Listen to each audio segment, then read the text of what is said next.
I just realized the potential language has to make connections with people. Don't come to Thailand thinking like, oh, I can just do what I do back home or talk the way I talk. Thai people always avoid conflict. They wouldn't tell you that you're doing something offensive. People don't put themselves in that uncomfortable situation to grow because they're using English so much. But if you get enough listening input, comprehensible input, you can speak Thai in 6 months easily. How many languages do you speak? If we're talking like being able to maintain a conversation with a native, 14, I would say.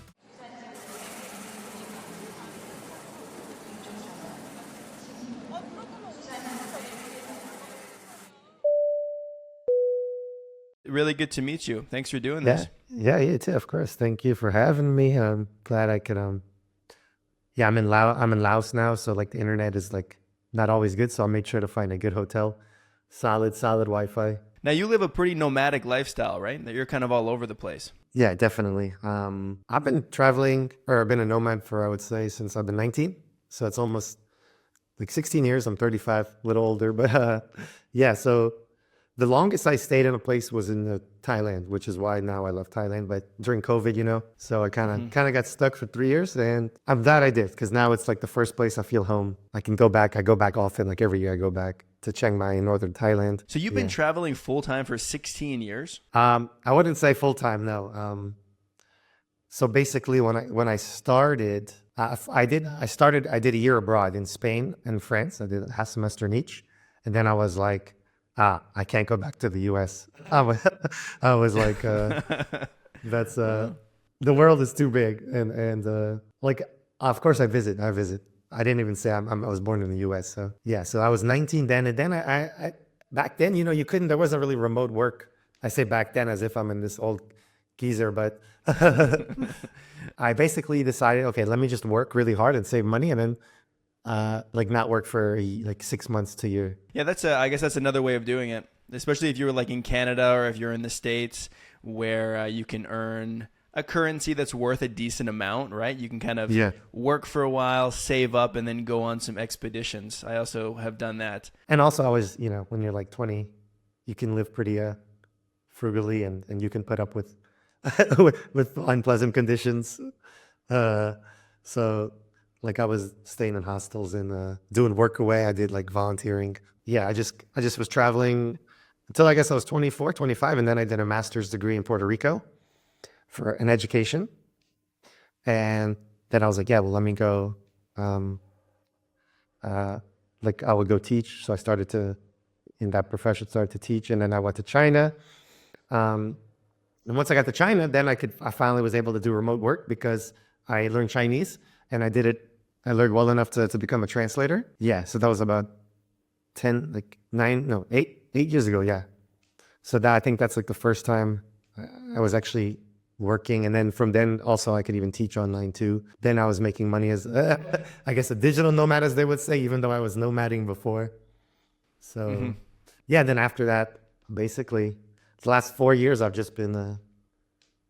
I've just been moving around, yeah, I would say. Yeah, that was kind of the missing piece, was having that digital job. And then once you had that, you were just off to the races. I'm out of here. Yeah, exactly. What state did you grow up in? So I grew up in Louisiana. Louisiana, okay, yeah, cool. Yeah. When you were growing up, like before you were 19 and you started traveling, did you and your family do any like vacations or anything abroad? We did just one, and that was to your country, Canada. Okay. Yeah, my cousins live in Moncton, New Brunswick. Oh, yeah, cool. I don't know if you've been there. I haven't. No, I haven't really been that far east. I've been to Ontario and I've been to Quebec, and then I haven't been to anything east of that. So I haven't been on the East Coast or anything. But yeah, I've heard nothing but good things. I'd like to go at some point for sure. Yeah, I mean, it's freezing. I remember it was July, and I was like, what the hell is this? Like, this is not acceptable. It was like our winter. Especially in comparison to Louisiana as well. Like you guys are basically tropical weather, isn't it? I mean, it's pretty humid, yeah. We had our first, actually just 1 week ago, we had like the biggest snow in 150 years. So it snows every 150 years, I guess. Watch out. Yeah. I missed it. I missed that one. Growing up in Louisiana, if your only vacation was to Canada, I mean... we are a different country over here, but it's not not a huge change culturally speaking. So what Yeah, was your definitely. motivation to want to go and do things abroad? Basically, when I did, I mean, should I bring in language into this? Because it's pretty much the reason. Because yeah, I'm pretty I would say more than passionate, but obsessed, we could say, with languages. So basically, yeah. So I started to study. Of course, everyone, I'm sure you too, and like in Canada, you study French or Spanish. So I did that for high school for 4 years. But just like every other American, I sucked, and I never like couldn't say. I could say like bonjour. Tu es en like instead of saying you're late, tu es retard, they would say tu es en retard. Like they would just use that was like the extent of our French level, and like after 4 years, so I couldn't really speak that. But then once I went to university, started to study Spanish. I abandoned French, not that I had like a base or anything, and I just saw I was able just to connect the pieces from like because they're both Romance languages, and I was like, whoa, I recognize this, or this is the same. And so I guess that French somehow seeped into my brain, and then it was a little bit there, and so I saw some patterns, and once you're able to recognize patterns, things just become, I don't know, it's just more fluid. And so yeah, I was like the top student in my Spanish class. I was top student because it was just I enjoyed it. Like I studied by myself outside of the class, and they were like, hey, you want to go to a program and during a summer? It's like a master's program, but I had just studied 2 semesters of Spanish, 2 semesters, and they wanted to put me in a master's program for like with other Spanish students. So obviously that was a debacle. The classroom, it was like, of course, I barely maybe understood 10 or 20%. But then I made friends in Spain, and it was the first time I connected with someone in a foreign language. I had a friend, Spanish friend. He put me in his friend circle, and I wasn't hanging out with any of the gringos. They all were by themselves, and I just went with them, Spanish friends. And yeah, I just realized the potential language has to make connections with people. And it was just a feeling you can't really recreate. That's why I love language. Like, it doesn't matter how much like money you have or how much intelligence you have, you can't like recreate the feeling of connecting with someone in another language without putting in hard work to learn that language. And so that there was just a spark there. I was like 19 or 20, and I was like, oh, I got to do this. I got to do this again somewhere. So then I just kept on learning languages and kept on traveling abroad. I feel like a lot of people that maybe want to travel to other countries see languages as kind of a necessary evil, where it's like, oh, I'd love to go to Paris, but I guess I should probably learn some French so that it's easier, so that I can like order some food or ask for the bathroom or something. But it sounds like that was actually your motivation for going to the countries was the language itself. Not necessarily a requirement, but like what do you call that? Like an incentive. Exactly. The language, for me, I studied a language. I don't actually know much about the culture before because I'm like, I'll get there and I'll learn, like I just studied language. Like even with Japanese, people usually like watch anime or something, or like K-pop. They immerse themselves in like the culture externally. But for me, it's just like, no, I'll study the language and then I'll meet people and then I'll understand the culture directly through those people. The incentive was always just there to connect with people. And then of course, you still get to connect with people outside of the country. Like in Laos, I met Koreans the other day, or I met Chinese every day, Vietnamese people. So, yeah, it's just like a big, I don't know, like I guess a big avalanche that just keeps growing. Once the more language you accumulate, the more chances you have of meeting people and cultures. So did you grow up only speaking English at home? So we speak Persian, which some people call Farsi. My parents are from Iran, but yeah, I was born in the U.S.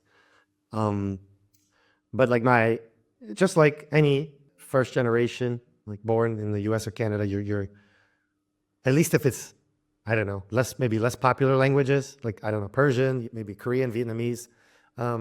Sorry, they're popular, but they're harder to learn, like Spanish and French, in the Latin alphabet. But these other languages, like Persian, because I couldn't read it, it was never that good. Like now my Chinese or Thai is like a lot better than my Persian. So I wouldn't say that helped so much because I didn't speak that well. I wasn't really aware of like how the grammar worked, of how the etymology worked, of things like that. I wasn't really analyzing the language. I just used it as a tool, basically to talk bad about my like people around us. We would just make fun, not make fun of, but like if we wanted to say a secret, we would just use Persian. Oh my God, that is such an advantage. I feel like that always gets overlooked with different languages. Yeah. Like if you live in an environment that's like mostly one language, you can talk so much crap about people without them knowing if you just switch Yeah. it. Like, Yeah, exactly. I remember doing that so much in Tagalog here in Canada. Yeah. Yeah. You have other foreign friends, or no? You mean with other Filipinos or with foreign friends? Yeah, again, what I'm referring to is back when I had a girlfriend from the Philippines, and so I was still kind of learning the language and getting I a little see, I bit see. better. But we could say anything we wanted in public, like talk about people and stuff, and not always like in a rude way, but just Yeah. sometimes there's a convenience of not being understood by other people. For sure, Yeah. for sure. Not everyone has to know everything, so yeah. Yeah, Definitely. So did your parents like speak Persian with you when you were growing up? Is that the language that they used at home, or was it also like English? Yeah, they use Persian because talking to each other, obviously, because it's the first language.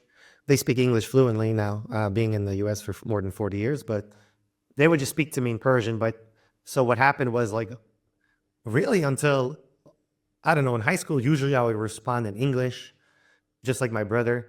But then once I started like love languages, I'm like, okay, let me at least get this one language that I should have. It should have been like already like unlocked, but I didn't really make an effort. So let me start to speak only in Persian. But yeah, they would speak in Persian to us. And my brother, even till this day, will respond in English, but I try. Yeah, I pretty much only respond in Persian. But yeah, it's not it's one of my weaker languages. So I never actually formally studied it. I did do some self-study, but because of the political situation, I can't really go to the Iran. So that kind of makes me less motivated. And it's only spoken in one country, right? So Persian is spoken in Afghanistan also, but it's called Dari, which also Afghanistan is not a best place to visit. And then one country which I can visit is Tajikistan, and the Tajik. It's basically Okay. another version of Persian, yeah. I see. So Okay. I'll Yeah. go there one day. Yeah, a little harder to practice if you can't go to the countries, right? Yeah, exactly. And yeah, there might be a lot of Iranians in Vancouver. Have you met any? Yes. Yeah, definitely. There's lots Yeah. here. So Yeah, so I guess you could technically learn Persian and then practice with people in other countries. Like Yeah. if I could speak it, I could practice with people here. I mean, that is how I learned to speak Tagalog. Was all in Canada. I spoke it for maybe 8 or 9 years before I even went to the Philippines. And so yeah, depending on the environment you live in, you can definitely do that. What was it like growing up in Louisiana? Was it is that a diverse place in terms of different ethnicities and languages? well, first, yeah, I was going to congratulate you on your Tagalog. Yeah, because it's very fluent for not having lived in the country as a language person. Thank you. Thank you. Thank you. Yeah, I was impressed by that. So New Orleans, no. Yeah, I'm sorry. It is, but like I left when I was 18, so I didn't really see that diversity, just being in high school and doing, high school things. But when I go back, yeah, I do see that, like I spoke in Vietnamese, definitely Chinese, Korean. I would just go to restaurants and talk to people actually, because Vietnamese are really big fishermen. So they have a big fisherman community. So yeah, it is diverse, but it's kind of like, I don't know. It's not, we don't have like a little, like I don't know, Chinatown or like how maybe it's in Vancouver where you have different sections. I'm not sure, but in New Orleans, no, they're just everywhere. So you can't really be like, oh, I'm going to go here and practice or go here and meet some Vietnamese. No, it's just like, oh, I'm at the coffee house. I heard Vietnamese. Let me go over there. But like in terms of your let's say your grad class in high school, was it a diverse group or was it mostly just like white American kids? Oh, in my high school, my high school was pretty, yeah, it was mostly white American kids. I had a couple minorities. Like I'm considered a minority, so yeah, but not many, Right. not many. You say that the first place that you really spent some time internationally was Spain? Correct. Was that Yeah. where you did the exchange? Yeah, Yeah. or not exchange, but it was through your university or something, right? Exactly. Yeah. And then I did an exchange after that, so that was just. I was 19, then I exchanged when I was 21. Then I did a year. But 19 was just 1 month. And so that was the trigger, yeah. Okay. And then where did you do the year? So the year I went back to Spain to actually be able to take classes that I could that were comprehensible, and then I went to like southern Spain, a place where basically no one speaks English. The summer was in Madrid, of course, capital, and then the year I went for one semester in Murcia, which is like the seventh largest city, so you don't really know, but not many people know about it. And then in France, I just went to Montpellier, which is another southern city on the Mediterranean coast. And then you said that Thailand was the country where you've actually spent the most time out of the U.S. At what point did you end up there? I think I was 30 by that time, and I heard just Thailand. You know, when you're traveling, I was traveling South America, Central America, and then people were just like, oh, everyone's always like, Thailand's the best, Thailand's the best. I was like, okay, let me see what this is all about. Yeah, and then I just went to Chiang Mai, and I loved it. They were right. like, like I stayed there for 10 months right before COVID, and I had just gotten a job at like a university in China. Like, so kind of ironic. Yeah. So, this is like right before the COVID outbreak. And so I got my visa, and actually I was going to that university because I wanted to study translation. I was going to teach at the university, but study translation on the side with a master's degree in that. And then, yeah, I got the visa, but this was January, I guess, of 2020. And I had just spent 10 months in Chiang Mai. And then I went back to the US to get the visa, to see my family before I go to China. And then, yeah, obviously, couldn't go to China. And I was like, is shit's about to go down. I don't know if I can curse, but it's about to go down. Like, I don't want to be in the US if like something happens and I can't leave, which thank goodness I left, because I did not want to be in the US during COVID. So basically I got a flight in like February, and I was like, well, let me just go to Chiang Mai because I met friends there. It was great. I loved it. If I get stuck somewhere, let it be Chiang Mai and not my hometown of New Orleans, where I haven't lived in like, at that point, like 12 years. So yeah, basically that I was like 30, and then I got stuck in Chiang Mai I got stuck in Thailand for 2 years. So I was also like 3 years. So I was also traveling around Thailand once Thailand opened up. Once you could leave Chiang Mai, it's hard to move. But yeah, so I guess about 6 years ago now, I would say. And your very first trip to Thailand, you were there for 10 months. That was your first one. Yeah, exactly. I don't remember if it was a student visa to learn Thai. I think I did that. So that's how I could stay. And is that like a typical thing when you go to a different country, that you like to kind of stay there for a while and put some roots down? Yeah, definitely. Put some roots down. Like, I mean, for the biggest reason is the language, because you're not going to be able to speak the language. And with the language, then I can put the roots down, I feel, like to make those connections. So usually it takes me about 3 months in the country. But obviously I studied before, so I don't want people to think that I learned the language in 3 months. No, like, yeah, I maybe put 6 months, 9 months of time before to learn the language. Then I get there, and just to, be able to have fluid conversations with locals, probably 3 months. And then I'll either travel or stay in that city, travel in that country or stay in that city. That's usually what I do. But yeah, Chiang Mai was just great, so I stayed. I've seen your videos, and yeah, your Thai sounds incredible. I mean, I don't speak it, but for me, it sounds really, really good, really fluent. How does your Thai compare to the other languages that you speak? Oh, thank you. Well, I definitely still make mistakes.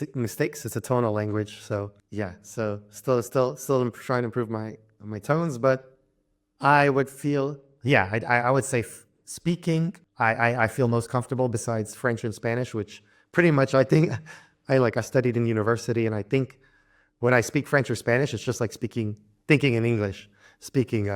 So it's not so challenging, but yeah, Thai would be my best language after that. And the one I just enjoy the most speaking. I mean, I guess because I like talking to Thai people. How many languages do you speak? So if we're talking like being able to maintain a conversation with a native speaker, 14, I would say. And then that Whoa. yeah, I could probably go up to 15 or 16 if I like study those extra languages like Portuguese or Croatian. I put time into learning those, but I never became like, had those 3 months to become fluent. And then there's languages like Tagalog, which I'm studying, but yeah, I had no oral classes, so I just can read it. So yeah, so studied more than 20 so far. So like for the 14 languages that you can maintain a conversation with, like with a native speaker, what level are we talking about with that in terms of like the common European framework? Would that be like a A2, B1 or something like that? Yeah, so I would say at least the B1 for speaking. And then for most languages, I would say at least B2 for like reading. Yeah, but I usually don't move to another language without a B1, I would say. Like I want to be able to speak to, the purpose for me to study these languages is to communicate with people. Like if I can't have that connection, then there's no point for me to study. Like there's polyglots who want to like get up in numbers and be like, I study 25 languages. Like speak 25. Like for me, Thai and Laos, like Laos is quite simple if you speak Thai. Sorry, Lao, Pasa Lao. But like I never counted it like as one of my languages because I never came here and I never spoke with people who were Lao. Yeah, so for me, it wasn't just like to learn Lao so I could count it. It was to come here. Now I'm here. So I started to learn it. And now I speak with people. So I've heard people say as well that like a B1 is kind of a benchmark where if you reach that level, even if you don't use the language for a while, you won't lose the ability to speak it or understand it. Has that been your experience as well? Yeah, it's pretty accurate. I mean, that's once you achieve this level of fluidity. I don't want to say fluency because people always think of fluency as like C2, not even C2 native. Like I'm not trying to attain any native level. I want to have fluidity. So like if I can maintain, if that native speaker can speak to me and feel comfortable and not change their language, then that's fine. And so yeah, once you get to that level, I would say high B1. But there is definitely loss of vocabulary, like attrition, it's called. So like Indonesian, which is quite simple, and like the fastest language I could become fluent in. Like I've forgotten many words, but if someone, like passively, I have it. But if someone, speaks to me, I'll probably be a little slower to get back into it. So it might take a couple days to turn it on. So like when I went back to Indonesia, I was able to get it back with some studying. Intense studying for like 4 or 5 days and then using it again. So it is true, but it takes a lot of time. I'm not saying that and I spend an hour reviewing languages a day, just reviewing, not new knowledge. I found that with me as well. Like if I like reach a decent level, like I don't speak anywhere near what you do. I would say I speak about 4 languages. But my German, for example, I would say that I was about a B1 or a B2 at my kind of prime. And now I've gone a couple of years without really using it that much. And the parts of the language that really take a beating for me is the active use, like being able to speak it or write it, I suppose. The listening comprehension seems to kind of just stay there, you always have the ability to understand a word that's spoken, even if you can't produce it yourself, you can't think of it on your own.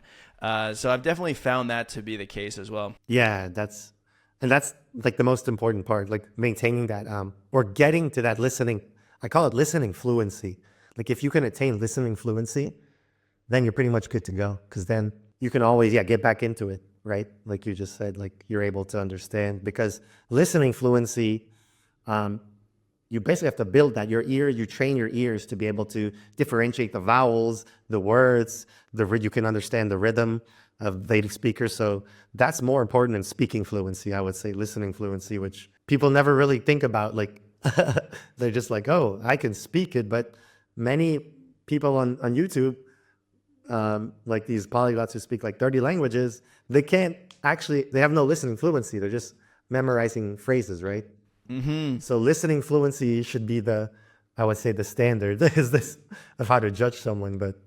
But yeah, I guess, Yeah, most people don't think about that. Yeah, the term polyglot has become a little bit contentious, I feel like, especially online on YouTube, Yeah. right? It's tricky because everyone has a kind of a different definition of what a polyglot means, you know? Yeah. And how many languages you have to speak to be counted as a polyglot, and how well you have to speak those languages.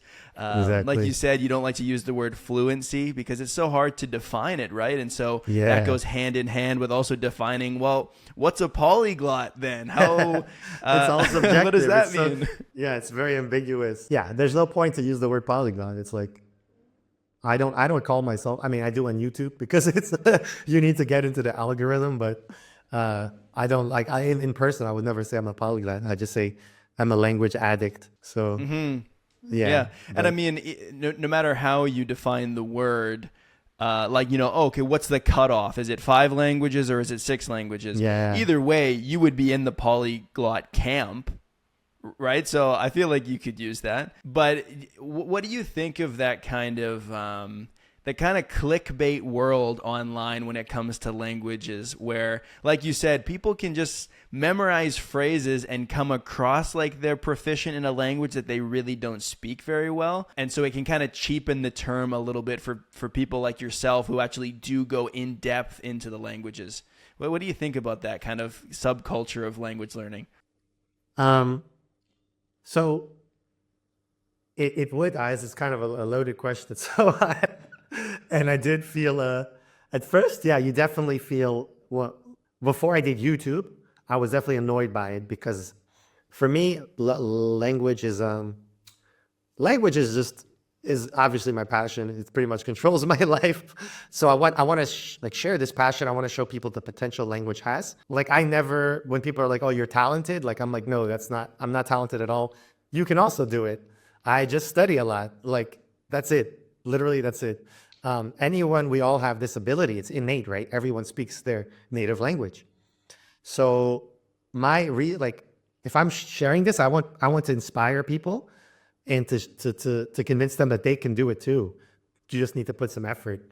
So when those videos were coming out, you know, it's like I learned Spanish in a week, or like just shocking these natives with my flawless Chinese. Like it basically made it seem unattainable to the normal person. And that's what was annoying, because they were trying to like say, "Oh, this is just for us, like this esoteric group of people called polyglots, and you're not going to be able to come into the circle."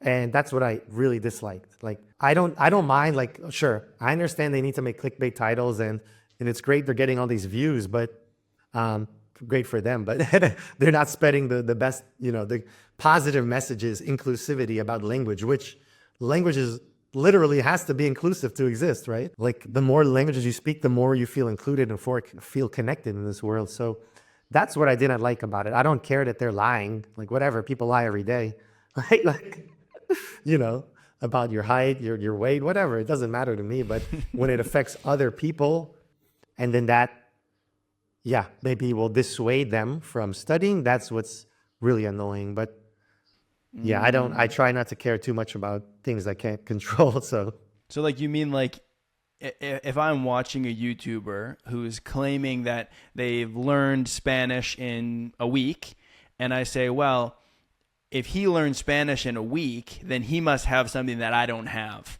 So I shouldn't even bother trying to learn it because he's much better, more talented than I am. Even though he didn't actually learn Spanish in a week, it takes much longer than that. Is that what you mean? Yeah, exactly. And then any language, I mean, you know, you're a YouTuber. I mean, I realize that we do need these clickbait titles, but I feel like you could still do it in a positive way to like, I don't know, maybe at the end of the video you can say, "Oh, actually I'm not fluent," or something. Or give a disclaimer, let's say. Anyone can do it. Yeah.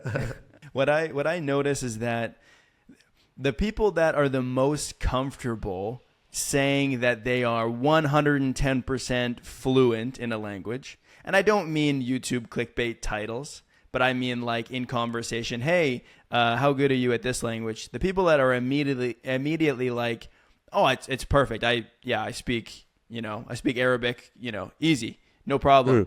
Those are the people that generally have the lowest level because they're not they're not Yeah. like being fully transparent or self-reflective because I mean, I'm sure you can contest it or you can contest is that the right word? Talking about language, I've now forgotten my English. You can probably agree with me that I know the word you were trying to say. I'll think of it too. yeah, you can say it in Thai. The more that you learn another language, the more you realize how hard it is to really determine your level. And you realize how big of a thing learning a language is. Even one, let alone 14. Learning one language is a big endeavor. There's a lot of things that you have to learn. And so it becomes harder and harder to kind of draw the line, that neat little box around fluency, you know? Like, here I am, right in the middle. It doesn't make any sense, right? Exactly. It's so subjective. Like even, fluency is just subjective. Like sometimes I mean, a lot of times people might think I understand, but I understand the gist of what they're saying. But I just want to get the conversation to keep going, right? And that's how you grow. Like I'm always trying to use the language so that I can get put in those situations where I can grow, right? Like I understand, the comprehensible input plus one, the Krashen's theory.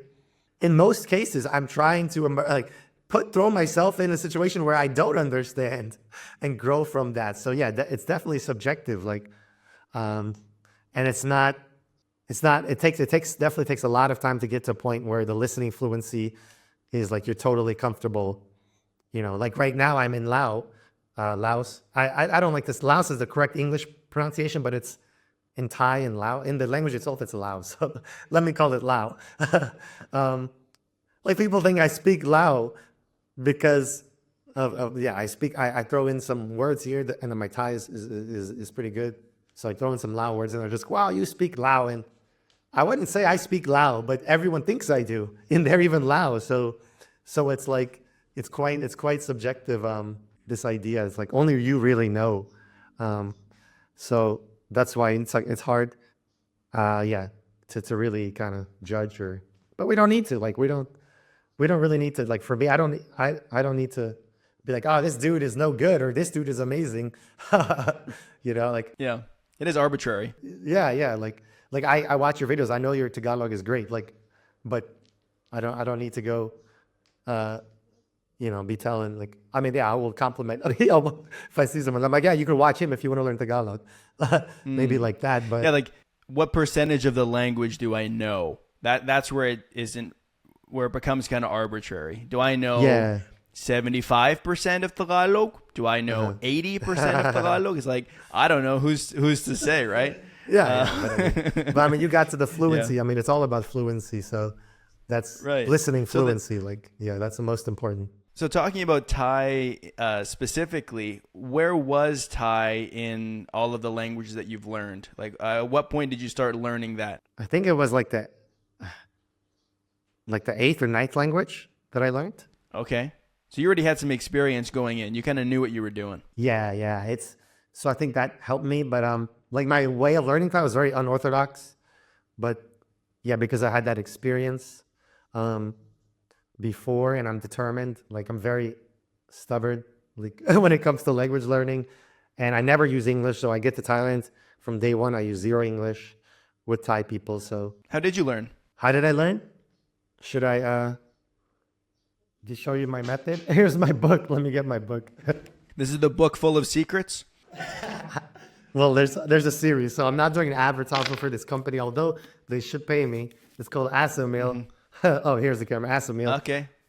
So, but here I'm learning Russian, but I'm learning it through Dutch. So this is like the biggest challenge.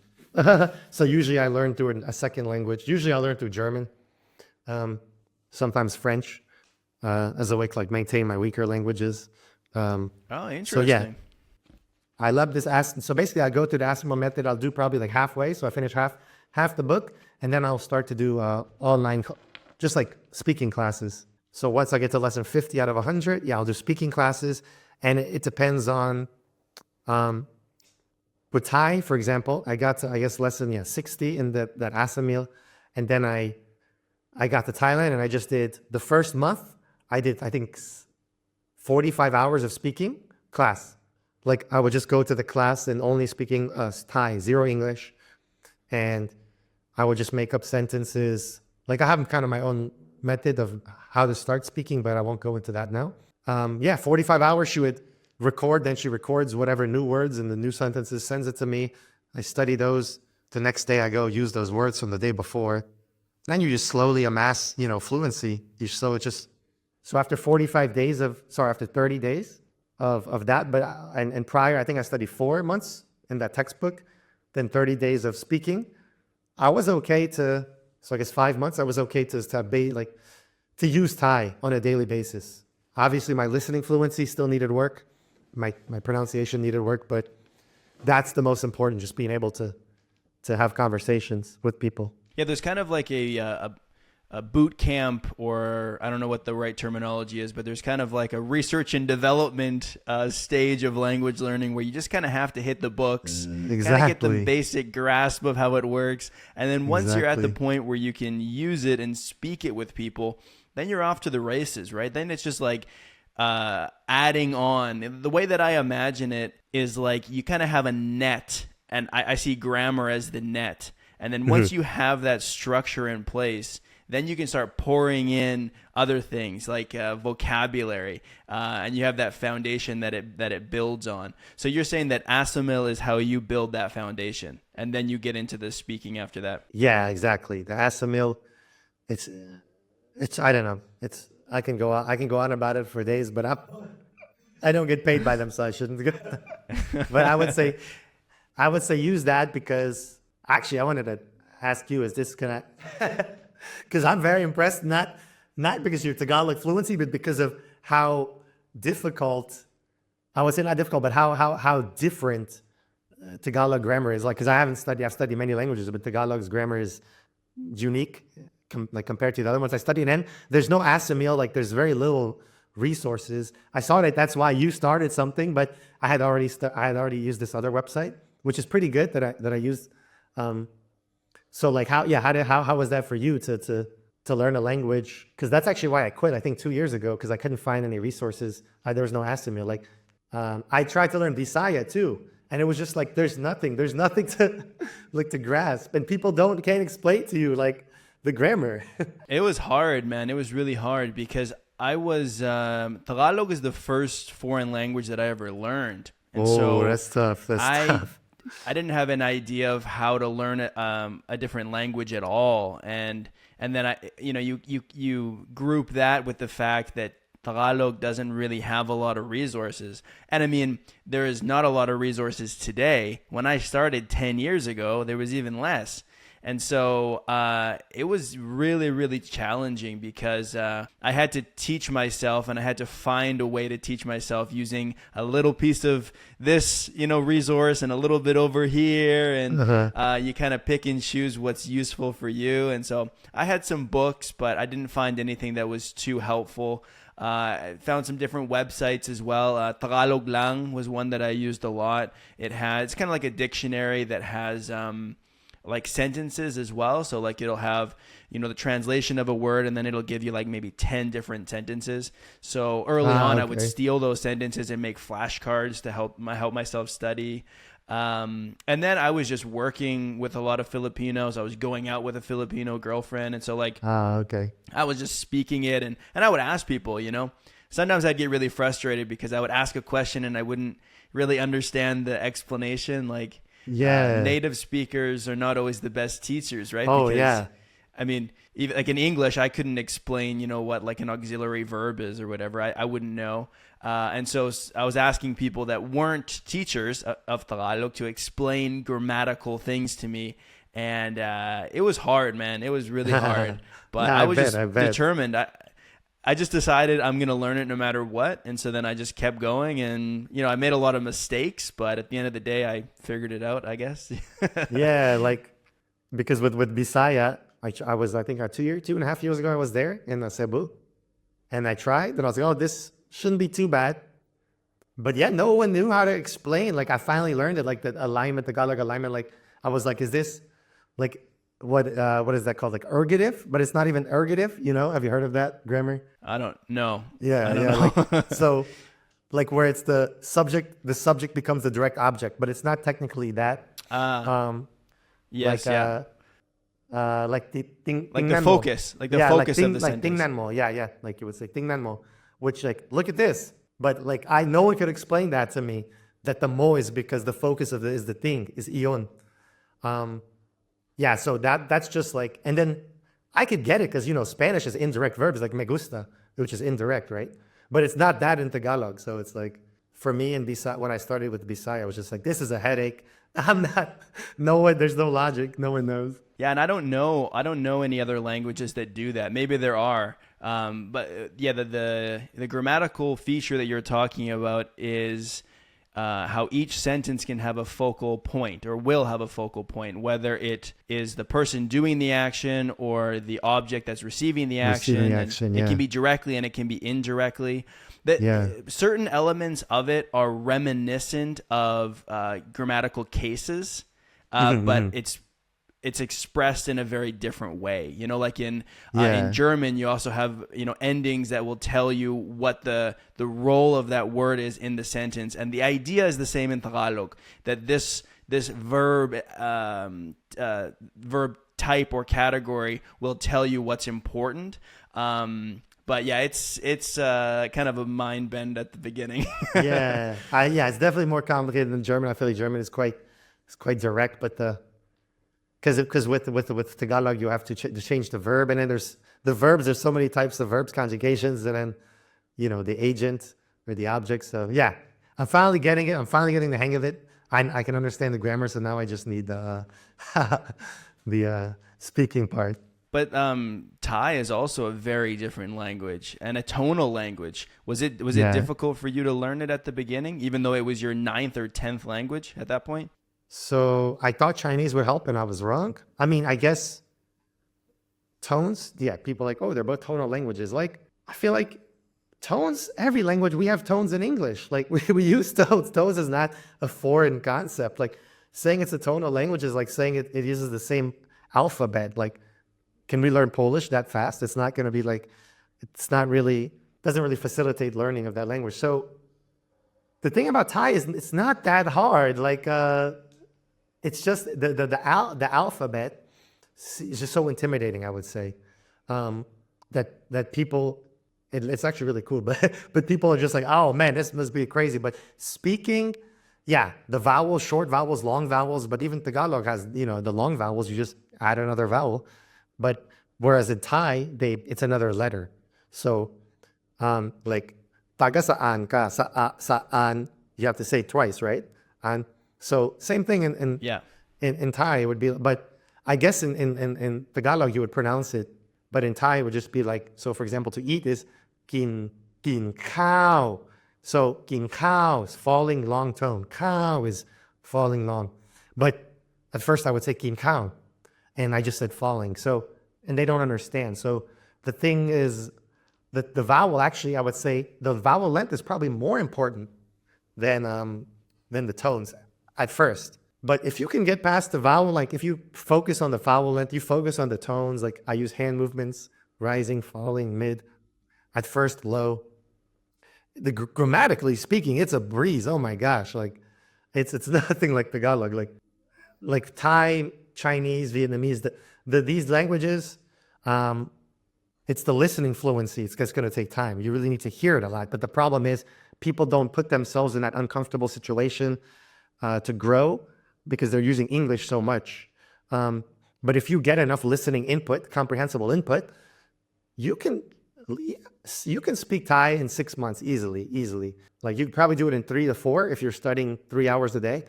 But if you're doing an hour a day, I would say 6 months and you live in Thailand should be no problem. So you're saying that it's not as hard as people make it out to be? Yeah, definitely not as hard. But the problem is people don't know how. A lot of these schools are not teaching. Schools are a business, so they're in Thailand. They don't want you to leave. They want you to study. So they're not doing they're not teaching in the most effective manner, right? When you first got to Thailand, you said that you had studied for a few months, and so you kind of had like some of the basics down before you started going into your classroom work with Thai. Mm-hmm. So you had the language, you were moving on that. It was in process. what were the other challenges that you encountered when you got to Thailand? Was it hard to adapt, culturally to a different way of life? Oh, no, I can't. I mean, I've been traveling for like almost 12 years at that point. So not really. Like usually when I go to a place, I don't see it as a different, like obviously it's a different country, but I'm just like, oh, this is a new way that people live or something new. Like I try to be very like objective, like no, any way that I saw previously and any new way that I see in the future there's not one way that's better than the other. So let's try to unless, yeah, obviously we have to respect human rights and everything like that has to be a given. But other than ways of living, yeah, I'm quite comfortable in any situation. So yeah, didn't really, and Chiang Mai is just so comfortable to be in. When you're like in a new environment culturally, when things are challenging, I think that there is maybe a temptation to say like, oh, I prefer the way that I do it, but I'm not sure it's necessarily, I don't think culture shock is necessarily people saying, oh, this culture is better or worse than another one. It can just be different as well. Different on its own can be heavy. Like the country that I spent the most time in outside of Canada was in Colombia. I was there for 9 months in two separate trips. And one of the things that was challenging for me there was always feeling like I was different. Not that the way that things were done there is wrong or worse than Canada, but it was different and I felt different. And so that had a weight to it. Are you saying that in your experience, that feeling goes away? That's a good point. I mean, yeah, different, definitely. It does. It can, like you said, it can be heavy because we like comfort, right? We've evolved to appreciate comfort as a species. I don't know, but yeah, you definitely get used to it, I would say, because for me, like I appreciate discomfort. Like looking up to it, I'm just like, I don't want to, like every time I leave Chiang Mai, I'm like, oh, like even this time coming to Laos, I was like, oh, it's not going to be comfortable. But if you think about the discomfort, then obviously you're not going to, you're not going to, I don't know, it's going to affect you, right? I think about it.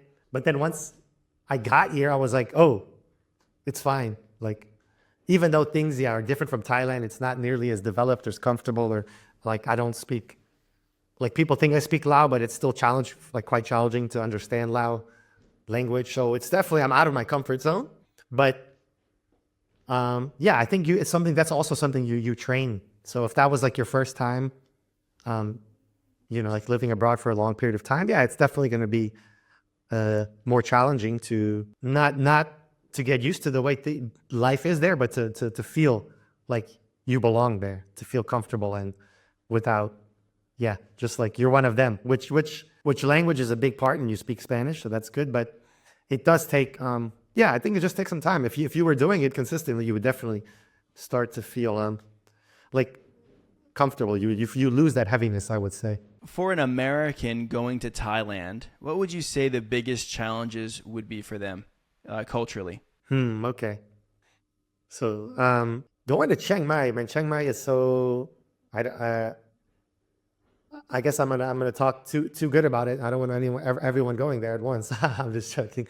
But, Chiang Mai is just so comfortable. It's like, I've been to many places, and there's no place in the world where it has as good like quality price to ratio, like with price quality ratio. Like it's insane how good like the cost of living is.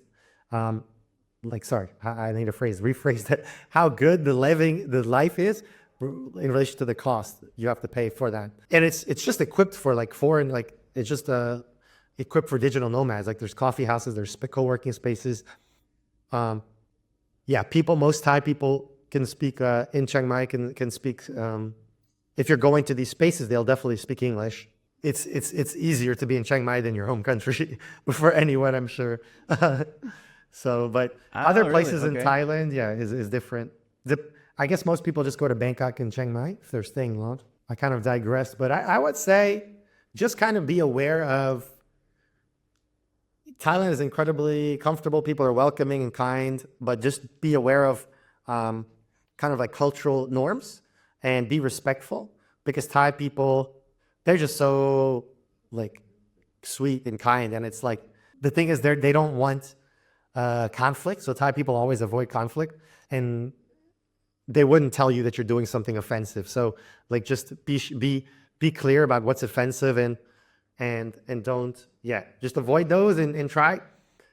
Don't come to Thailand thinking like, oh, I can just do what I do back home or talk the way I talk. Like Thai, the reason I love Thai is because it made me like a more patient and like it made me more patient and it made me more empathetic, I would say, like now, because in the Thai language, that's something that the culture values and it's embedded in the language, right? It's just without the language to convey this, you can't really, it's harder to understand. So, but for me, by speaking Thai and understanding that culture, it's definitely changed me. And now like I'm just more aware of my surroundings and how people react to things I say, and like saying things to avoid conflict instead of just saying what I want. Like as an American, you might want to be like, speak your mind and be direct and just say whatever and think that's the best. But I don't know. Sometimes avoiding conflict can be better than just saying what you want to say. Like, so, I would say just be aware of the cultural norms, definitely. So you're saying that part of the cultural norms in Thailand would be avoiding conflict, maybe being a little bit more passive and not being so direct when you're communicating with people, like a different communication style, basically. Yeah, different communication style. I mean, you got to think. I don't know. I guess passive kind of has negative connotations. I would just say more controlling your emotion, which can be actually active. Let me put a positive spin on it. Like they would say chai yen. Chai yen chai is heart, yen is like cool, so chill. But in English, it's funny because if I say, hey man, chill, yo, calm down, you have the tendency to get even angrier, right? Which is like crazy. Sure, like, yeah, for exact sure. opposite. Mm-hmm. Whereas in Thailand, if I say, hey, chai yen, na, it's like, it sounds sweet and you're like, okay, let me gather myself and just look at myself and see and maybe reflect on myself in this situation, right? So yeah, I would say that it's more control of your emotions and yourself. And it's a Buddhist culture. It's a Buddhist country, right? So, I mean, it makes sense that they would have this. But I personally, I as someone who was like quite, I wouldn't say I was like feisty, but like I was quick because I played sports my whole life. I'm very, very competitive. And I play actually ultimate frisbee in Thailand. And that I'm quite competitive in things. And because of that quality, I can be intense sometimes. And yeah, in Thailand, like I realized, okay, I could tone it down and I can just like be chill and like see, okay, if I say this or do this, how will that affect the people around me? So I'm more aware, more conscious. Mm-hmm. Yeah, it's cool how like learning about a different culture can kind of bring out different attributes from our personalities. Like maybe attributes that we didn't know we had. And I like how you connect the language with the culture because that is such a big thing, and it's a concept that I think on the surface people understand that. Yeah, of course, language, culture, it's all connected, but like. It really is. Like you're not just learning, words and grammar and conjugation tables. You're learning humor and you're learning, communication styles and you're learning how people, talk to each other. What's okay here? What's not okay? What are the boundaries of this culture? And exactly. All of that stuff is like so connected with the language. It's crazy. Yeah, I mean, exactly. Yeah, and just that example I gave, like. Calm down is chai yen in the dictionary, but you can't translate that. Each word has its own cultural like baggage, has its own nuances, has its own connotations. Like you can never understand calm down as chai yen. Those are two totally different opposite, like on the opposite side of the spectrum. Those the feeling or the usages, but the dictionary will tell you it's the same. So yeah, I always encourage people to learn the language if you're gonna stay for a long period of time. Like if you stay for a year. Definitely learn Thai. Like your life will be so much better and you will actually grow as a person by doing so. And you're going to meet Thai people in other parts of the world. Like, so it's not, I don't know, many people say, oh, I'm never going to use Thai again. No, you'll meet Thai people and you'll use it and you'll still grow as a person, not only as acquiring another language, but yeah. So are you still based in Thailand? Is that like your kind of your hub or are you completely nomadic? I'm not based. I mean, everything I own is just in this hotel room now. It's just like 2 bags, and my motorbike is outside. So yeah, I go back to Thailand. It's not a base. I just go back to Chiang Mai because I love it. Um, I spent probably 3 months a year there. Yeah. Um, so I'm planning on going to China next after Laos, and then from China, yeah, I don't know. I'll just try to keep developing my YouTube. I'm trying to see what kind of content to make, but probably go to countries where I speak the language, Vietnam, Indonesia. So yeah, I would say not really a base for now, but home. Let's call it home. Home, yeah, that's a good way of putting it. How Yeah. many different countries have you been to in total? Oh, probably more than 40, but a lot like, I don't know. I don't like to count the countries I've been in less than a month because I feel like that's not going, like really understanding the culture or the country. It's just like passing the border. But if I've stayed more than a month, I would say at least like 10 to 12 countries probably. I like your content because it's kind of that perfect, for me, the perfect union of travel vlogs meet multilingual videos. I like that a lot. There's a lot of people that travel and, they go to this place or go to that place and, make a video about, a country that they've never been to before. And there's something kind of cool about that. But when you get the perspective of someone who knows a little bit more about the area or at least speaks the language, I think it creates more kind of authentic interactions with the local people. And so your videos do that really well. I like them a lot. I appreciate it. Yeah, I'm definitely still I'm new to YouTube, so I'm still trying to find the balance because sometimes maybe I speak too much in a local language and don't speak English. But I was actually thinking about doing my channel just in Thai, but then Tommy, like Sabbatical, my good friend, was just like, no, you should do English. So I took his advice. So I'll try to do it in English. But yeah, if it doesn't grow in a year, maybe I'll just do it in Thai. And but yeah, I definitely, for me, like the important thing is interacting with locals. And as long as you have like English subtitles, everyone can enjoy the videos as well, right? Yeah. I mean, of course I have them, but yeah, I don't really know how YouTube works too much. I mean, you're a pro in the YouTube game. I just started recently, and like honestly, my focus lately has been more just studying languages, and then, but I'm like, okay, well, I need to kind of put more time into YouTube, editing and then seeing what works. But I like these, like you said, for me, like going out with my cameras, I'm pretty much doing that. The things I show is like pretty much what I would be doing anyway, just talking to people. Maybe I'm gonna be a little bit more adventurous, like if I'm filming, but I'd still talk to people every day in the language and try to have a conversation, make them laugh, just enjoy. Yeah. And it comes across. It definitely comes across. I'm glad. Hey, thank you so much for doing this, man. I really appreciate your time. This was a really fun conversation. Thank you for having me. It was good. Sorry about the Wi-Fi connection at times. Oh, don't worry, man. It's all good. Tell people how they can find you online. My YouTube is Go with K-O-B. Go with K-O-B. It used to be GOP, but that was a bad idea. Because of the the Republican Party's GOP, so people couldn't find me. So I changed it, okay. KOB, and it was just like a bunch of old white people always showing up. And I was like, oh man, I gotta change it to KOB. So it's Go with KOB, one word. And I have Instagram also, but I mean you can follow me on Instagram or on YouTube. But yeah, hopefully we'll make some more videos in languages and just traveling and interacting with people in their language, their local language. Okay, sweet, man. Thank you so much.